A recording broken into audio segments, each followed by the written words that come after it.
to the Love Mondays podcast. My goal is to bring inspiring and authentic guests on the show who can help everyone love their Mondays and every other day of the week. My guest today is Lana Starchuck. Lana is a 5-time Canadian formation skydiving record holder with nearly 1,000 skydives. She's currently the digital product manager at CPA Ontario and has a portfolio career as a writer, an editor, a producer, and a speaker with a background in theater, journalism, education, and creative writing. She's a published author with extensive experience in communications and marketing. Her next book, What Happens When Your Parachute Doesn't Open, is a self-help book to help you confront your fear, reframe failure, and get moving in a new direction. Lana, welcome to the podcast. Thanks, Ron. I'm happy to be here. One small correction on the title: What Happens When Your Parachute Doesn't Open and Other Successes, with failures before it crossed out. Yeah, I love that. I saw that. I love how you reframed it. So we'll talk a lot about reframing as we go through the conversation. And I love talking to folks like you who have multiple experiences and have gone for it in life. So we'll talk a lot more about that as you continue to do that in your life. So my first question is always around, how do you help more people love Mondays? And think about a world where everybody said happy Monday and they really meant it. So what advice would you give to people who maybe are not loving their Mondays and the rest of the week? So I think maybe it's not so much about the day of the week, the day Monday, although we have this association with Monday, like it's the start of this work week, it's the start of the slog, but it's what are you doing with that Monday? Are you going somewhere? Are you getting up and you're doing something that you don't particularly want to be doing, or going to a place you want to be going? Which might be a signal to make some change if you're not loving your Monday, because I don't know the stats of how many people are unfulfilled or unhappy in their work or profession or career, but there's got to be some that are happy with Mondays. I'm glad you wrote this book. I haven't read it yet, but it's on my list. So I think my advice is to rethink what your Monday looks like. How could you make changes to love Monday? Or flip Monday and Friday, right? If everybody's happy on Friday because you're getting a break from whatever it is you're doing. So what if you reverse that? What if you reframed it and thought, oh, how can I make Monday feel like a Friday? I'm excited to go. I'm guilty of it too. Yesterday was Monday and I actually had a great day. I was excited about the work I was doing, and it worked out. It's not always like that, and not every Monday is going to be a one you love, but I think small steps. I think, what are the small steps you could take just to be a little bit more positive going into that Monday that we're conditioned to not be so happy about? Yeah, I love that taking control aspect of your answer. And I used to have a friend, his name's Des, and one of the titles I was considering for my book was Make Mondays as Exciting as Fridays, which you kind of hinted at, right? To say, what is that feeling we have on Fridays and how do we bring more of that into Mondays? Okay, so connected to that, I love how you've done so many different things. And I'd love you to talk a little bit about your why or your purpose. Like, what is your ikigai is one of the words we've been using. So tell me a little bit more about your personal why. I think, and I've spoken about this before, I had a quick think about this question. My why, as long as I'm learning something, I am a proponent of lifelong learning. I'm raised by teachers, so perhaps it's just in my DNA. But as long as I'm doing something where I can, and challenge, I do enjoy a challenge. I do not always succeed, probably more more failure than succeeding, which leads to more learning, all the failure, because I do see failure as learning. So my why would be learning something and making some kind of positive change, some kind of impact with other people. I love teaching also. I've taught writing, I've taught English as a second language, I've taught aerobics back in the 90s, fitness classes. I do impromptu yoga classes at drop zones now when I go traveling for skydiving. And I'm sharing, I like to share the knowledge of what I have, and I like learning back from the students as well because it's a reciprocal thing. I don't know how it can't be. Amazing. And I feels like, even as you gave me that answer, it gave you, there's a lot of energy I saw that, that, hey, when you get into a teaching situation, you can go all in because that's a little bit your why. And, it's interesting. Many people, because of our busy lives, and I was guilty of this a lot, is we don't stop to think about what is our why. And back to your first answer, what would give us energy on a Monday? And on the other side, you seem to be, when stagnation hits, that's when boredom creeps in. And that's when you look for something else, right? It feels like that's an approach you use. I think so. And I don't know if I've even ever been bored in my life that I have so many ideas and so many things I want to try. And I make really long lists that are really unattainable, but then I get through them as best I can and get to those set goals or milestones, and then I get there or I don't get there, and then I have to change and pivot them. And it is really a lifelong journey. My career has taken turns that were unexpected to me, and but all for the good, for the greater good, I think. Yeah, no, I love that. And the old saying of enjoy the journey, not the destination. You are a living example of that. And even in my current life, I feel the same. I've got so many ideas, and I really try to say enjoy every day, enjoy every Monday, enjoy every Tuesday, etc. And you hit the topic of lists. Okay, so many people have a bucket list item to do skydiving. So you've done almost 1,000. I think you're saying 959. It's soon going to eclipse the 1,000. So tell me about that first skydive. Were you scared? So it's funny, the first skydive was in 1996, I think, way back when. So, and that was a different kind of skydive. It wasn't even a free fall. I was by myself and I did a day long worth of training and went with my friend. I was in theater school in Montreal at the time. So I took my friend's 18-year-old son who wanted to go because she didn't want to have anything to do with it. And I said, "Oh, I'll take him." It was on my list and I thought, great excuse. So we did the day training. We jumped from 5,000 feet and it's called a static reserve line jump. So the parachute deploys right away. You're not even in free fall. You're on a radio and you land yourself. So I scared? Sure. I think I was more excited than scared. I think I trusted myself that I could follow instructions and do what needed to be done. Again, I was wearing two parachutes, so they taught us emergency procedures, but everything went fine, landed, great day had by all. 11 years later, I didn't do any jumping and for another 11 years. And then I was going through my first divorce, and a friend of mine was a skydiver, and I was like, I just want to get out of town. And she's like, "Oh, you should come to my drop zone," which is now my home drop zone, Skydive Burnaby. And we're driving out there, and I said, "Well, maybe I'll do a jump." And she was like, "Of course you should jump." So I did a tandem that day, that weekend, and that was a much different experience.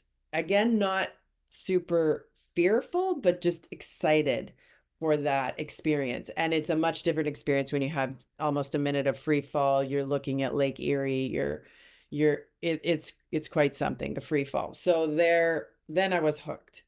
And then that was in 2007. So since then I've accumulated the jumps that I have to date. Got into the Yeah, formations and everything a lot. I love that. And speaking of reframing, which we've said a lot already, I always talked about reframing nervousness to excitement, which seems like you've done that. So I talked about that in a presentation context. But for me, a person with a fear of heights, what advice would you give me to help reframe that? Like, what does that actually look like? Well, the heights, first, I would ask first of all, a fear of heights and skydiving, it doesn't really have anything to do with it because you're at generally 13,000 feet, 10,000 feet or higher if you're doing a tandem. And it's a different set of circumstances. It's heights don't even come into, it's not like a high ladder, right? Your Yes. perspective, you're not even thinking about that. You're thinking about other things. So I mean, if it is on your bucket list, I would challenge you to try it. I mean, what is it you're actually afraid of, and what actually happens with the fear of heights? Like if you climb a ladder or you're looking over a balcony, what is it that you're afraid of? Yeah, no, it's honestly, it's very hard to put into words. And look, I used to be afraid of flying. I'm not afraid of flying anymore. I used to be afraid of certain things. I'm not anymore. I think it's just an unconscious thing with me that I like how you're talking about just exploring it. Like, just, okay, what is the reason? And then I can use the logical part of my brain to say, look, man, you've done almost 1,000. You're still here talking to me. And so there isn't really anything to be afraid of. And it's a perfect example of, hey, as you encounter challenges, like, how do you potentially talk to a person like you to say, hey, you've been there, done that. How do you coach me through it? And that's exactly what I do with coaching people for public speaking. So, okay, we're going to get a little bit more into this in a minute, but yeah, jump in. Just one thing about that fear that I've started to use in my presentations is that fear, a lot of it is fear of the unknown, right? You've never done. Yes. And that's what stops a lot, not just skydiving. That's a new project, a new job, a new relationship, moving to a new city, what new career change, whatever it is. Fear of the unknown. So I'm suggesting to reframe that unknown as possibility, as potential. You don't know the outcome, and you won't know until you try. You can't get there without doing that step, right? It's just literally how it's going to happen. Yeah, and I think it's kind of practicing all the stuff I preach. I preach exactly what you're saying, but this is a little bit of a new context. And I'll share another example where we're in Greece and our family. So my two kids and my wife, none of them have a fear of heights. So it's like a 40-foot cliff jump. And they just go and they do it, boom, done. It took me an hour and a half of debating by myself whether I was going to do it. I finally just said, I'm going to do it. And I jumped, and it was the best feeling ever. Of course, I survived. But the next time I did a cliff jump in Jamaica, I didn't even look. I just went and jumped off it. And it's like, that stewing in the anxiety of like what could happen is not very productive. And I've learned that about certain things where it's just go for it. And the reward at the end of jumping into that fear is huge, right? And I don't know if you have other examples like that. Well, I am speaking from experience, and I'm writing this book from experience of all the things that I have been afraid to do, and somehow convinced myself to do them. One good example is I'm part of this Toronto Women's Writers Salon, and it's got heavy hitters in there like Sarah Henstra, Eva Stashniak, Catherine Kurtenbauer, like Governor General award-winning authors. Margaret Webb, the first meeting. So it's a Google group where we just share resources and support each other. But there's also in-person meetings. This is about 10 years ago. And my another mentor, Sarah Selecki, I'll name drop all over the place here because these people shaped my career. Sarah was like, of course you should go to the salon. And I was like, I'm gonna go by myself. She couldn't come. And she's like, just go, show up. And I'm like, I'm going to show up with a bottle of wine by myself, knock on this door to all these people that I'm intimidated by. And I did. I got out of the house and I showed up, and sure enough, it was like, come on in. What can we help you? What are you working on? How can we help? What's going on? Tell us about yourself. It was the most welcoming community I have encountered, and part of it to this day. And it's just cycle. It's giving back, right? New people are coming all the time. People are you're really equals at the end of the day, people helping other Yeah, people. yeah, I absolutely love that example from my listeners to say, look, if there's something that maybe we're fearful of, maybe we have some anxiety, like, that courage to step forward and do it. And I was telling you, one of my philosophies in life now is to be an asshole. I know I told you that. And so my very first example of that was this podcast. I saw this podcast with the ex-president of Starbucks, Howard Behar. I asked him, and I read his book ahead of time. He said yes. And what that's led to, I can't even tell you the people I met, what I've learned from, and such a humble gentleman who said, look, I'm willing to give back to, look, I'm not a famous person, but he just said yes. And now I've taken that next level. If I get no, I'm like, okay, let's move on next. Right. I love that. Okay. So let's get into this parachute business. So you do the skydive and the parachute does not open. Take us through that. So I may as well. I'm going to just tilt the screen here and I'll actually show you my parachute. This is my rig. So we can see this here. So this is what the parachute looks like. And this is the rig. So this is how usually I'm wearing a jumpsuit and the leg straps are on, but I won't go through all that just for the sake of time. But the parachute is in the bottom here, and the reserve is in the second, is in a little higher up. So when you deploy on any skydive, you wave off so that people around you know you're gonna wave, and then you pull your parachute. And you pull the hacky or the ripcord, people like to say. So I'll pull it like this, and it's not gonna open. It's not gonna open in here. Obviously, I'm not in free fall, but this is what comes out. This little parachute Wow. called a pilot chute. So what happens is this inflates, and then it pulls the pin, which I'm not going to do right now because then I have to. It'll come out of the bag and Yes. redo it, repack it. But the pin is like this. I wear one around my neck, and that pulls in the parachute. So what happened was I deployed, and this was the bridle was wrapped up around here, so it couldn't. It was choked. It couldn't inflate. So I'll take it off. So, oh, actually, I'll show you so here's the two handles that you have. This is a cutaway handle that will, if you had a parachute over your head, you would cut that away if something else is wrong. And this is the cutaway. So this opens the second reserve parachute. This cuts away number one, this opens number two.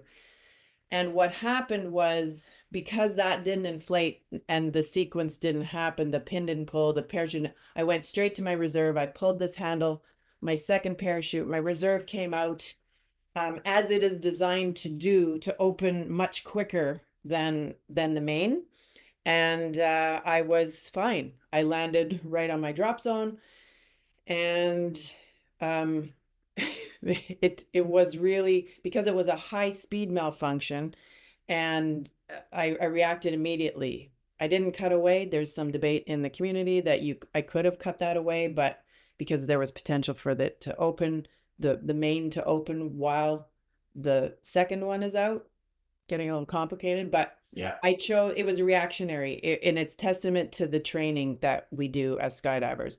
Emergency procedures are rehearsed and walk through mind, like as you're putting on your gear, as you're packing your gear, as you're walking to the aircraft, in the aircraft, visualizing the jump just before you leave. You check all your handles and your pins. Again, it's on every single jump. That's how it happens. So, and then you rehearse what can happen if things go wrong. Things can go wrong like anywhere. And yeah, that's the story.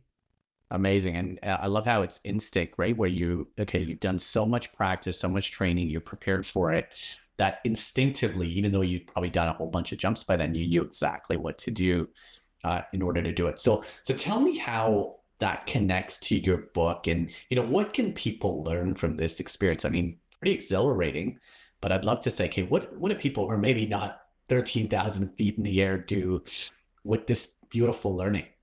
So I guess a misconception with the sport itself, it's a dangerous sport that can be done safely, right? By knowing your gear, by knowing yourself, by knowing your emergency procedures.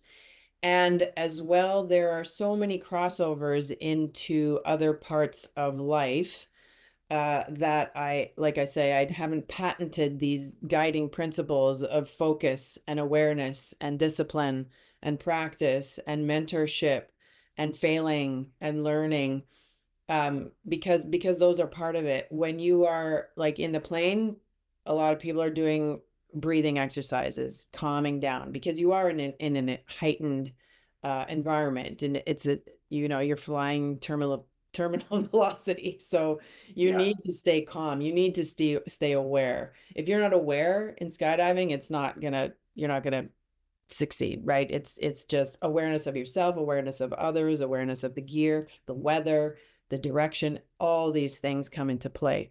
So that's why the book, I think, is a very nice parallel. I started off writing about just writing, like when you're creative writing, you want to be aware, you want to be disciplined, you want to show up, you want to get a mentor, you need focus, right? So it's the same list of principles for almost anything you're trying to get better at, whether you're going to pastry school or learning to drive a truck or juggle or, start a family. All these things come into play. Yeah, I love that. So, I think there's 12 of these mindset shifts that you have. And I love them as almost like tools in your toolbox, right? So let's say you have a big presentation or a big meeting or a challenging conversation, even with a family member. You can say, hey, what are some of these tools that I can deploy? For example, breathing, that deep breathing just calms the body down, right? Whether it's box breathing, 4-7-8, you mentioned yoga, I do some yoga. And it's been tremendously helpful to me to say, okay, what are some things I can do to get myself in the best position to succeed? Right. So tell me a couple more of these shifts and how you deploy them as you go through different parts of life.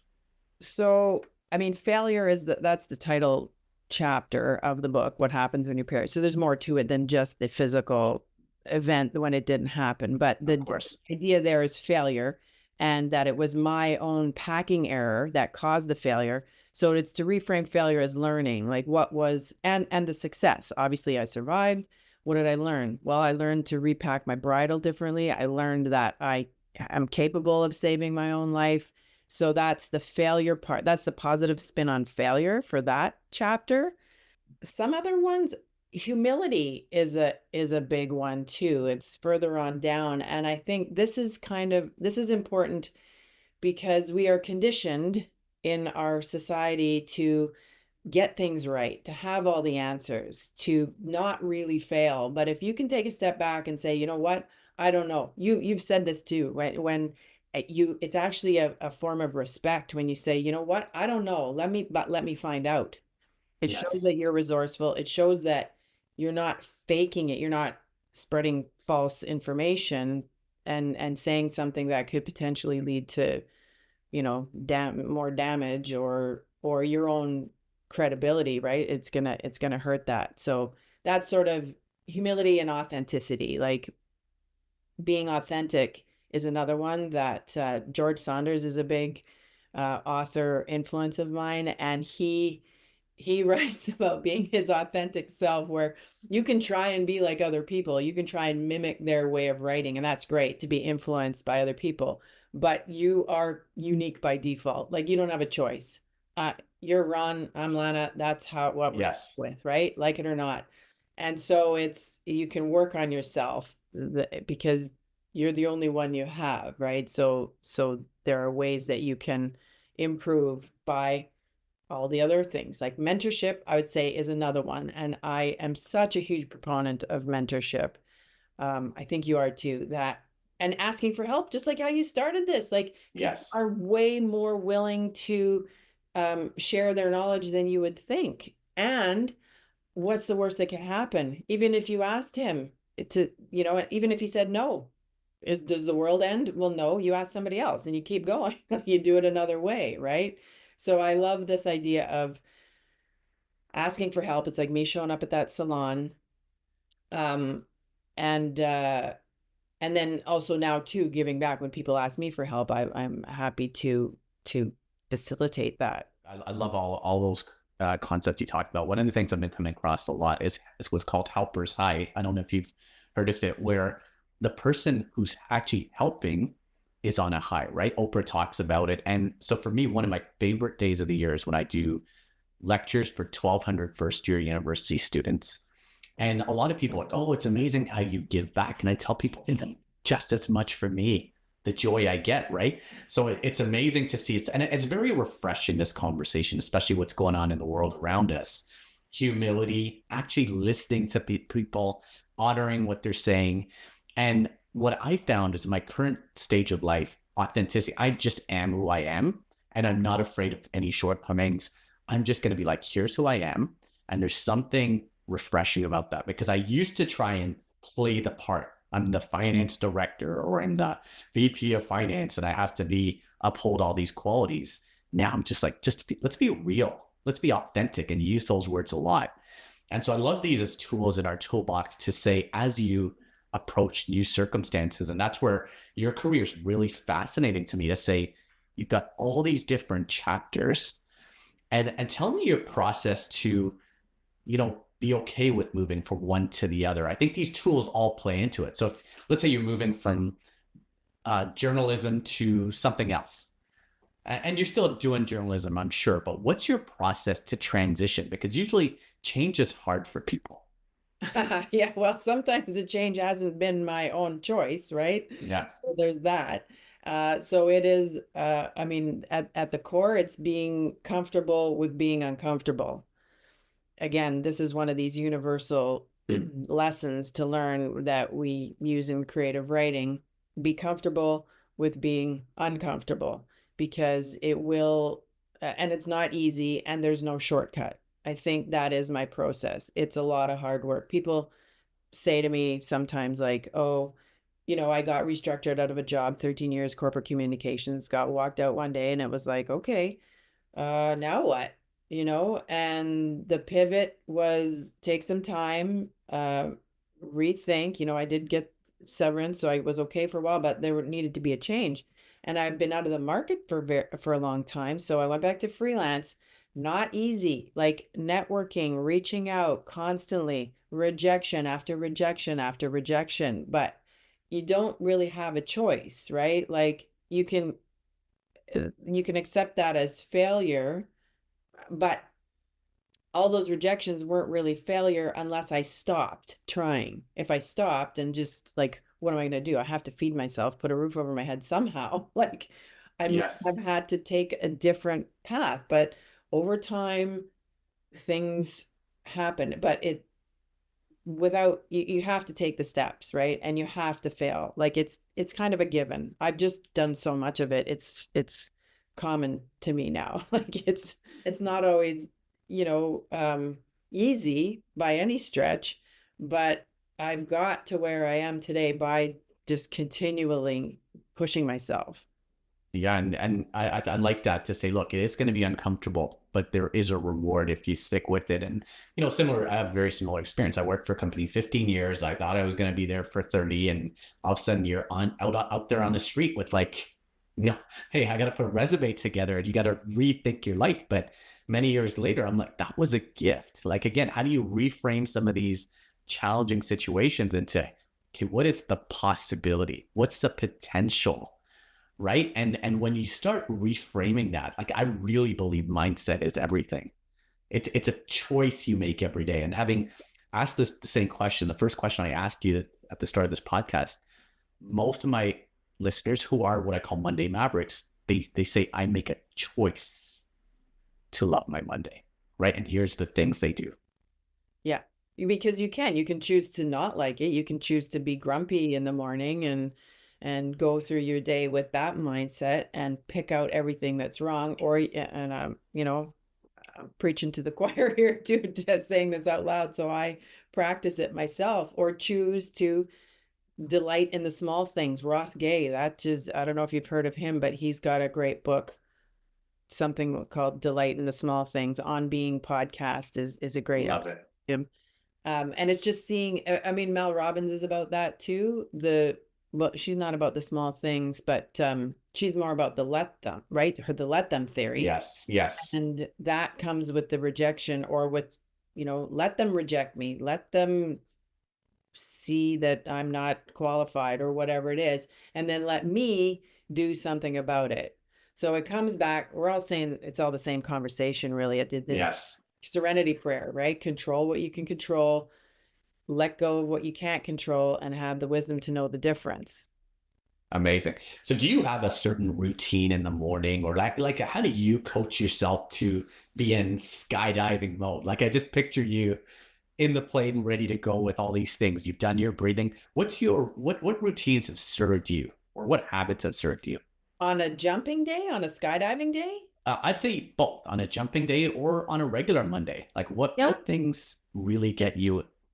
Well, I have a camp coming up in March, so I haven't jumped in a little while, but it's sort of different, but sort of the same. I mean, I like to because I'm writing this book, I do try and touch that project every day. I try to do 10 minutes of writing, either by hand. I always write my drafts by hand. That's another Sarah Selecki thing. It sounds outdated, but there is a mind-body connection to pen on paper, Yes.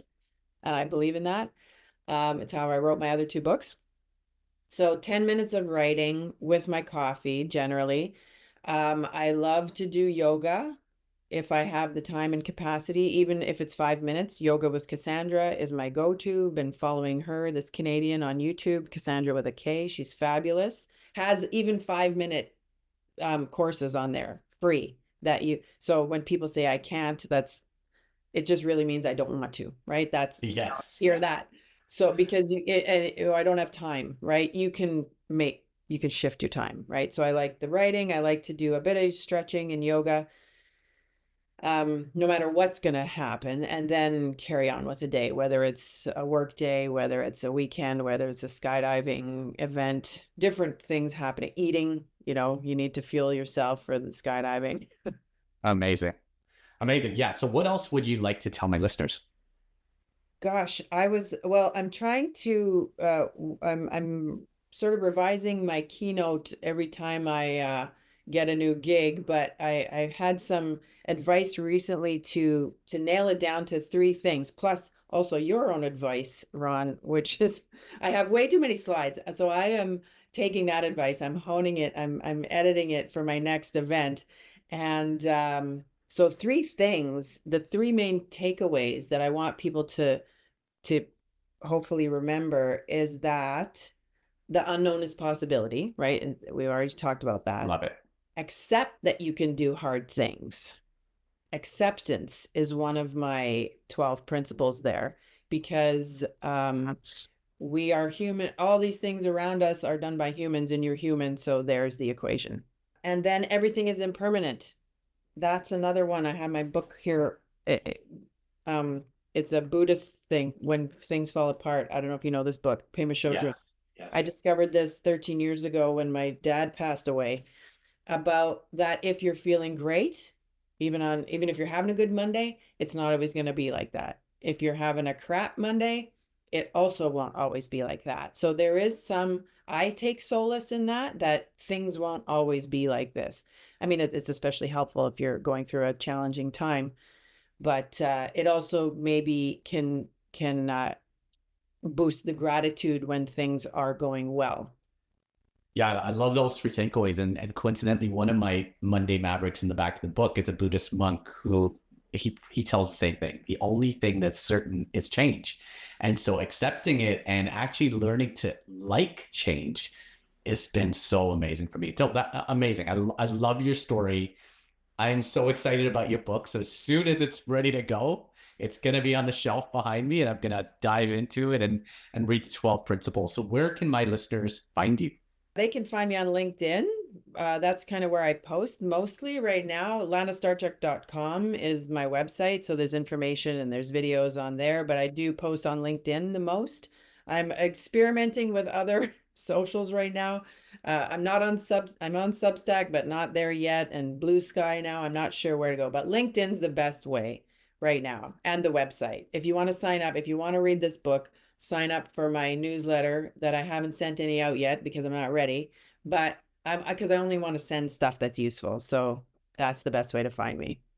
I love it. Thank you so much for joining me, and I'll continue to watch with interest and tell me when that 1,000 mark's hit. I love it.